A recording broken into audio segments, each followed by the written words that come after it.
Hey everyone, this is Jasmine. I'm actually just doing a very impromptu video, just really because I've been mulling over this topic, uh, not even necessarily just in my mind, but really, through experimenting through my own life and just, I guess, want to talk about my, findings or really just my perspective at this point in space and time. And if other people want to chime in or want to talk about it too, then of course, dialogue is there. But I really just wanted to talk about my perspective and I guess even just further flesh out my understanding and concept of like why the idea of like banishment, of protection, like of that, like I don't really resonate with that. I haven't really resonated with it for the majority of my life, but like, even just throughout this journey of me like really consciously like applying a lot of different like practices or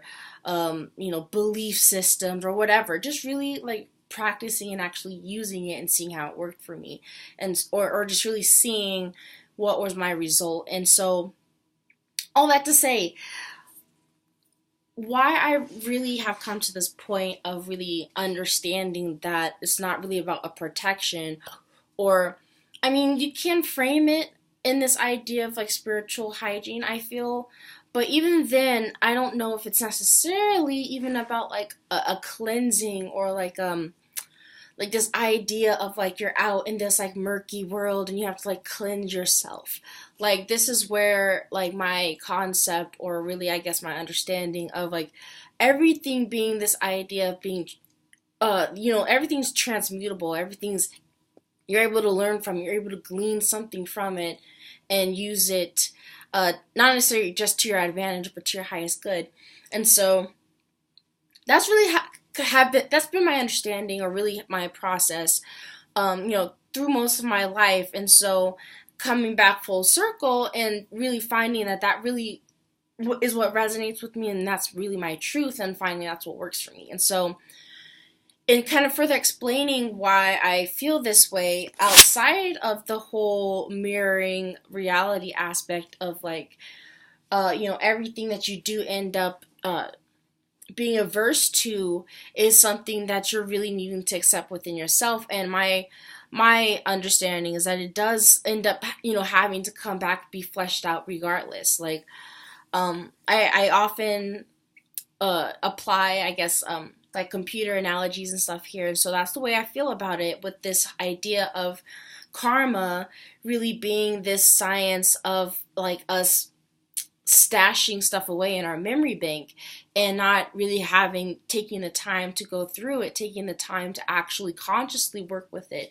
And so that's the way I'm really seeing it. It's not even necessarily about this idea of spiritual hygiene. I feel like for me it's more about of deeper awareness, like the deeper and the more conscious, the more aware of what's really taking place, and the more that we become honest and transparent about it.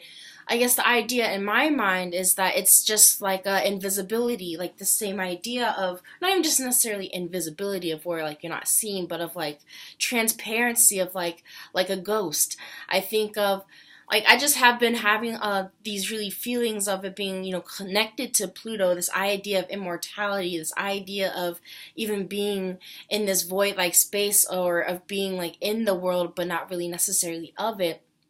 I'm just really seeing it as it's really the ability to be detached in a way where you're not accumulating these, not even just these feelings, but all of this information, but not really actually processing it, I guess. And that's kind of, I guess, my perspective of really what's not even necessarily what's taking place, but I guess my perspective on like moving out of this idea of protection and just really moving into this space of actually just being aware, being present within the moment to really see what it is that actually is needing to be processed at that time. So, I mean, I guess that's really it. I don't really want to like ramble on too much.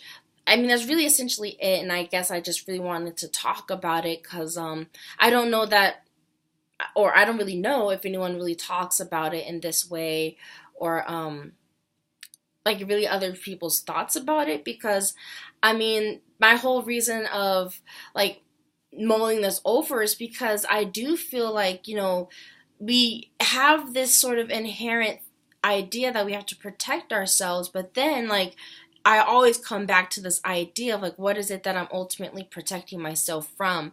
And the idea of the rabbit, like the rabbit message, which, you know what, actually I'm gonna go ahead and read the story, because I feel like the story can kind of actually explain what I'm talking about. So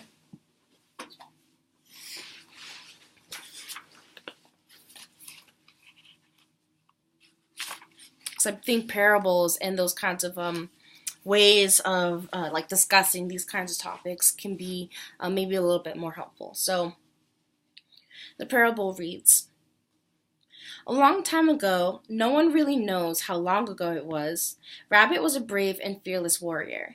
Rabbit was befriended by Eyewalker, a witch.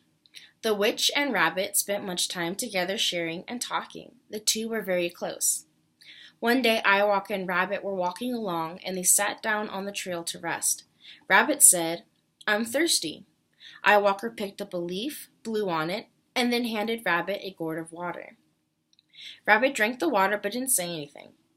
Then Rabbit said, "I'm hungry." Eyewalker picked up a stone and blew on it, and it changed into a turnip. She gave the turnip to Rabbit to eat. Rabbit tasted it and then ate the turnip with relish. But still, Rabbit didn't say anything. The two continued along the trail, which led into the mountains. Near the top, Rabbit tripped and fell and rolled almost to the bottom. Rabbit was in very sad condition when Eyewalker got to him. She used a magic salve on Rabbit to heal his great pain and mend his broken bones. Rabbit didn't say anything. Excuse that Christmas Eve alarm.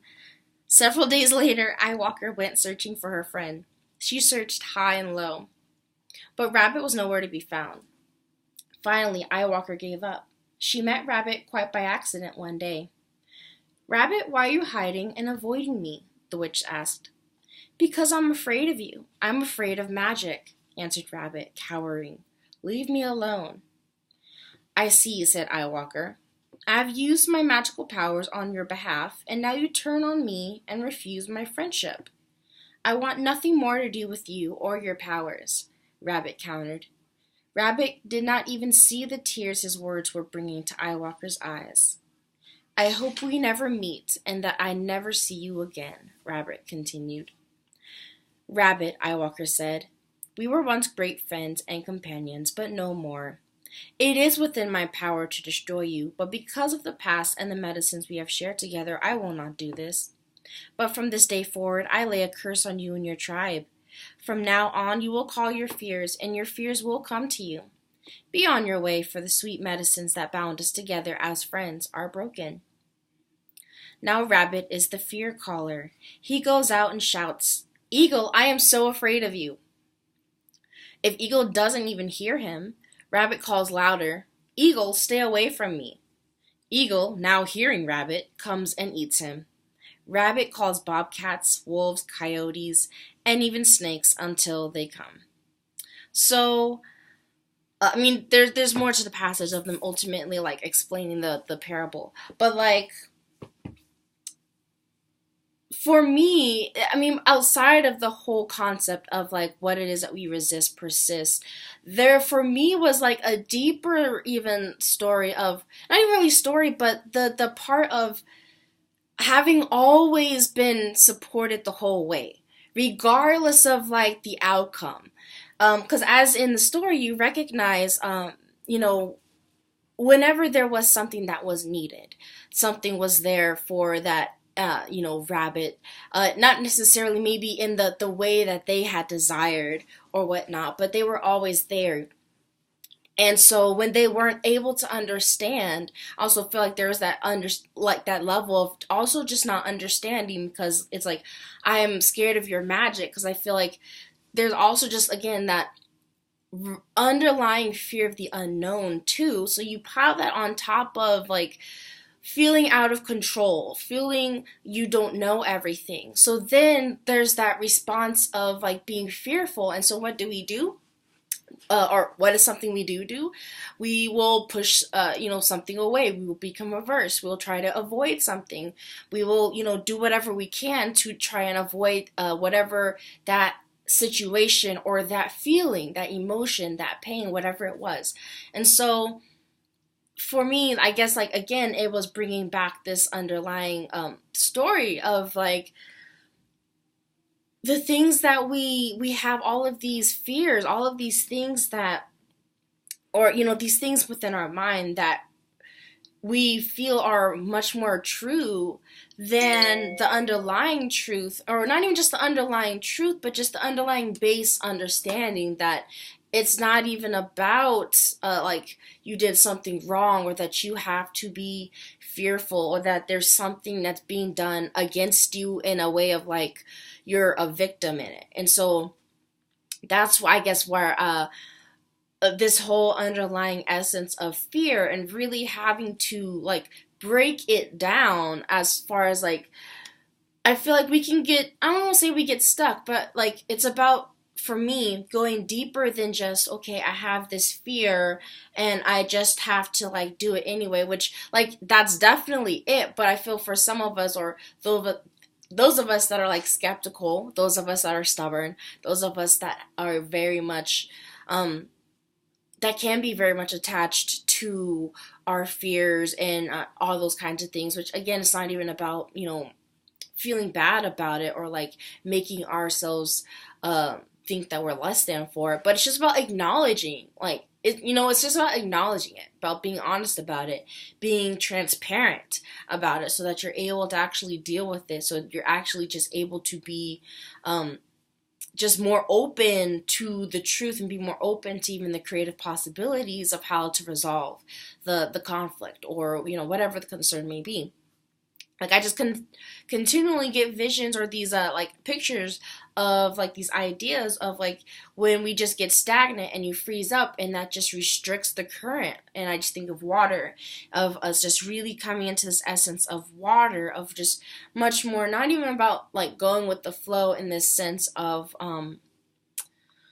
not having any sort of like ego at all, because again, it's not about us like being completely in the spirit, because at that point, like, we would not necessarily exist in this sort of like way, you know what I mean? Like, we're still maintaining these physical forms, we're actually just being much more conscious and aware as humans within these bodies. And so now we're just learning like a much more deeper level of emotional intelligence, because we're actually learning to process our emotions, as opposed to coping with them.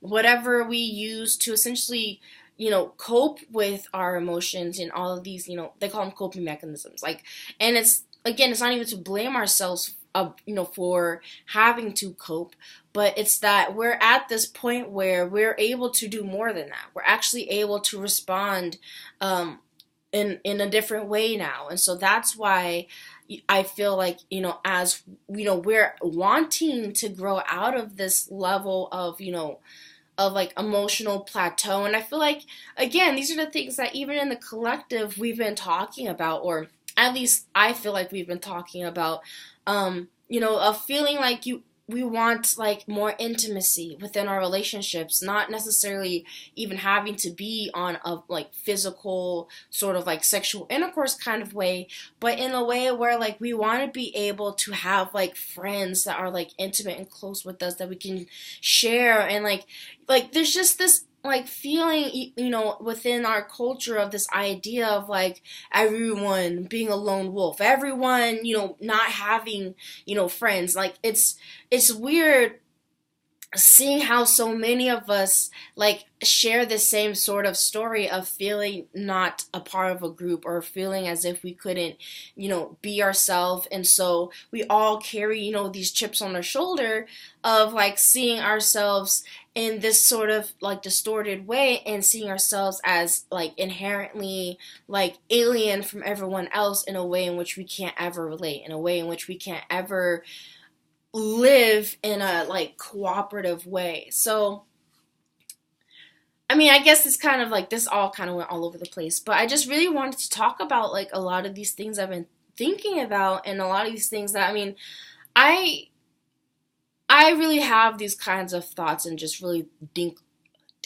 I think really deeply all the time, and so I've just really been wanting to like, I guess, share these ideas, or really like, I'm assuming I'm not the only one that may have these sort of wonders, and just really like processing like the things that happen, and ultimately like why it is that we even do like the spiritual practices that we do, because like I feel like that's really always just been my sort of energy, is just always kind of questioning, just really not even in a sense of like paranoia or a feeling like I'm being lied to, but more in a sense of just like being curious, that childlike wonder, of like a child that is always asking why to every single question, because there's something deeper, like they know there's something like deeper to the process, to the story that you're telling them. And so I feel like it's that same sort of nature that we're, really getting in touch with in some sort of way, whether we're being agitated into that sort of energy, or whether we're, really softening up in our own sort of way, however it happens. But, I guess I just wanted to, like I said, getting back to the whole point why I started this video, I just want to talk about my whole idea of transparency, and why I do what I do, and why I, talk about what I talk about, because, I don't talk about stuff just because to talk about it, or because I just read it in a book. Like, I really just talk from my heart, and really just express, what really resonates with me. And I, feel that there are others that may resonate with it, or maybe it'll just spark some sort of conversation. And even then, like, I even appreciate the moments when, other people, have other questions, or, sort of counters that really get me to thinking, that, allow me to open up, and just really further sort of, imagine, really, and not necessarily just imagine, but just really create the receptacle, within our mind, hold the space for, the creative, idea, or not necessarily just the creative idea, but I guess the truthful inspiration to come through, as opposed to like all of the rambling thoughts of the mind that so many of us are very, very familiar with. So to keep this from going too long, that was all I really want to talk about, and just kind of share what's been on my mind. And I mean, if you guys are interested in these kinds of videos, then maybe I'll do this more of just, I guess, sharing the things that like come into my mind, because I literally, like I said, I haven't even done my hair or anything, literally just I had these thoughts, and I was like, I kind of want to record these, but I kind of want to not do it over a voiceover. I kind of want to show my face, and I guess maybe a bit more of my expression. So yeah, if you did watch this video all the way through, thank you so much for doing so, and I really appreciate you holding the space and the energy to allow me even to transmit my kind of ideas into like what I ultimately hope for, be able to bounce off our ideas from each other and learn from each other and all that kind of stuff. So yeah, until the next video, or really the next post, which will probably be within a couple days on Instagram, so you should follow me there if you're looking for more frequent content outside of my videos. Yeah, I'll see you guys in the next one. So much love, you guys. I hope everyone's been having a great full moon weekend, or just really been able to just see, the truth underlying all of their feelings that maybe we've ultimately been trying to like, not necessarily even just hide away, but like rationalize out of. So at least that's how I've been really kind of feeling about it. So yeah, until the next video, guys, much love and many blessings. Bye.